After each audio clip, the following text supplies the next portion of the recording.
En la madrugada del miércoles 19 de febrero, a las 3:30 horas, unidades encontraron 12 bolsas negras con restos humanos en un tramo carretero de Teocaltiche, Jalisco, a la altura del poblado La Esperanza. Un descubrimiento que heló la sangre de quienes participaban en el operativo de búsqueda de 8 policías municipales desaparecidos apenas un día antes. Las bolsas contenían cuerpos mutilados, descuartizados de manera brutal, una firma clásica de los ajustes de cuentas entre grupos criminales. Pero este caso tenía un elemento adicional que lo hacía aún más escalofriante. Las víctimas no eran civiles ni rivales del narco, sino miembros de una corporación policial. Junto a los restos, los perpetradores dejaron una cartulina con un mensaje amenazante. Las autoridades desplegaron de inmediato un fuerte operativo que involucró a la Fiscalía del Estado, la Secretaría de Seguridad, la Sedena y la propia comisaría de Teocaltiche.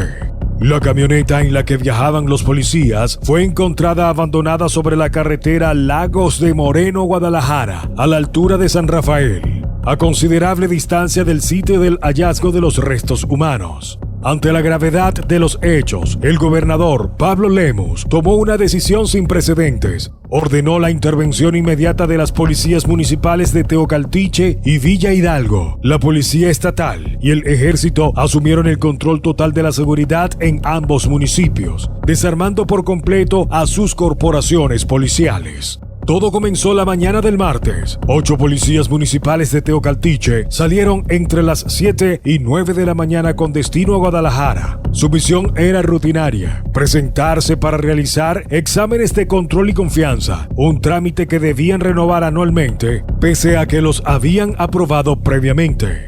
Lo que llama poderosamente la atención es cómo se organizó este traslado. Los uniformados no viajaban en vehículos oficiales, sino en una camioneta privada rentada específicamente para ese viaje. El chofer era un civil contratado para transportarlos. Más sorprendente aún, todos iban juntos en un solo vehículo, sin escoltas ni protección adicional.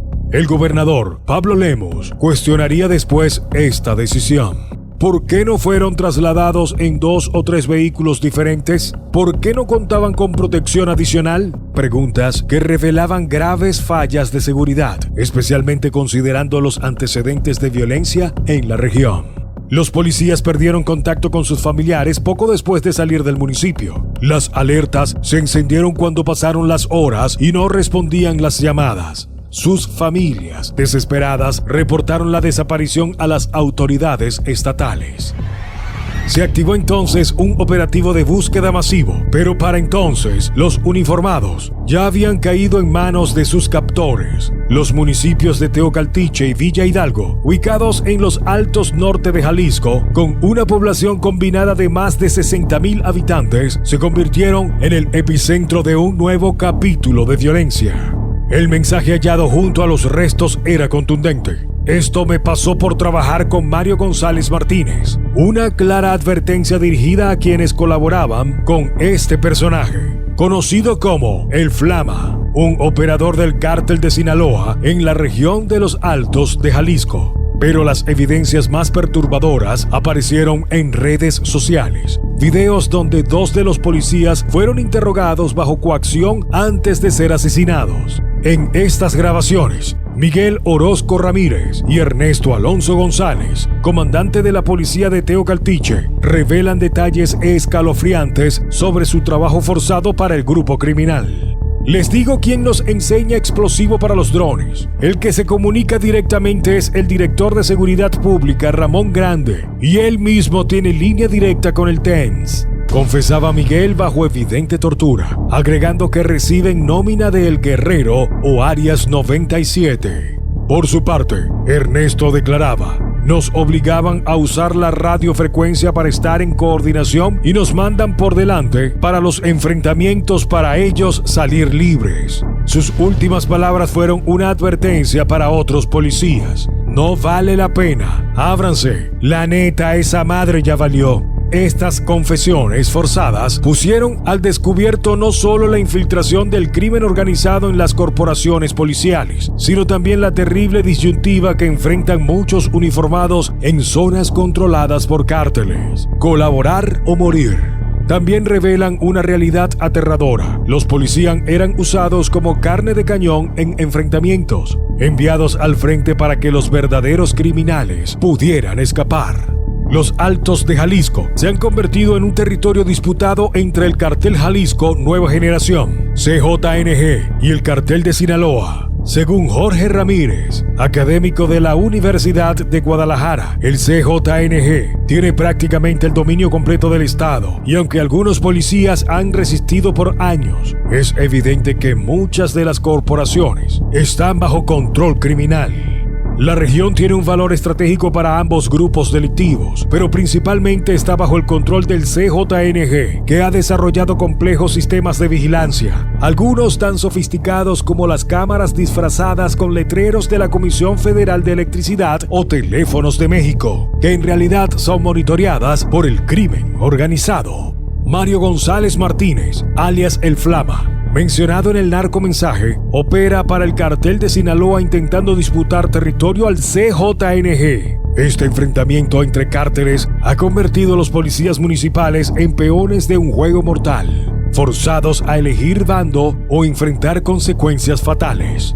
Durante la administración de Enrique Alfaro, se abrieron carpetas de investigación contra 300 agentes de diferentes corporaciones por vínculos con el crimen organizado, aunque solo una pequeña parte fue sentenciada. Esto plantea una pregunta inquietante que el propio Ramírez formula. ¿Bajo qué interés están actuando las policías?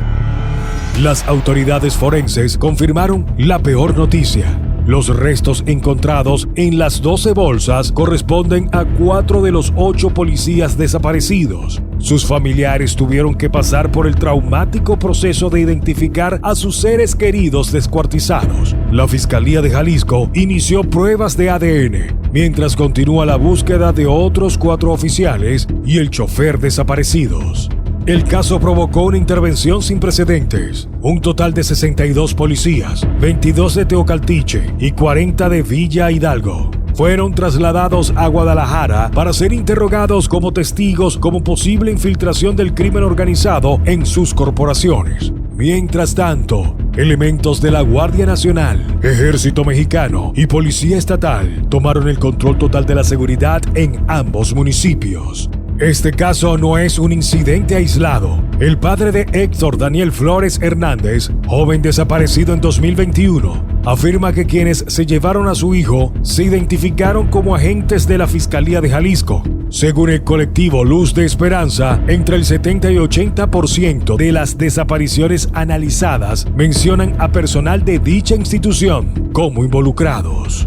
Algunos policías de Jalisco han denunciado desde el anonimato acoso y amenazas del CJNG para jalar con ellos o retirarse de las zonas donde pasarán convoyes criminales. Hay muchos policías que no participan directamente con el CJNG, pero tienen que alinearse, revelan las investigaciones. Lo ocurrido en Teocaltiche refleja una realidad devastadora. Extensas zonas de México donde el Estado ha perdido el control, corporaciones policiales infiltradas y ciudadanos atrapados entre la violencia de los cárteles y autoridades que debían protegerlos, pero que muchas veces son parte del problema. Si quieres entender la verdadera realidad del narco en México, más allá de lo que muestran los medios tradicionales, suscríbete ahora. Cada semana analizamos casos como este que revelan la compleja red de corrupción, violencia y control territorial que afecta a nuestro país. Dale al botón de suscripción, activa la campana y déjanos en comentarios qué otro caso te gustaría que investiguemos a fondo.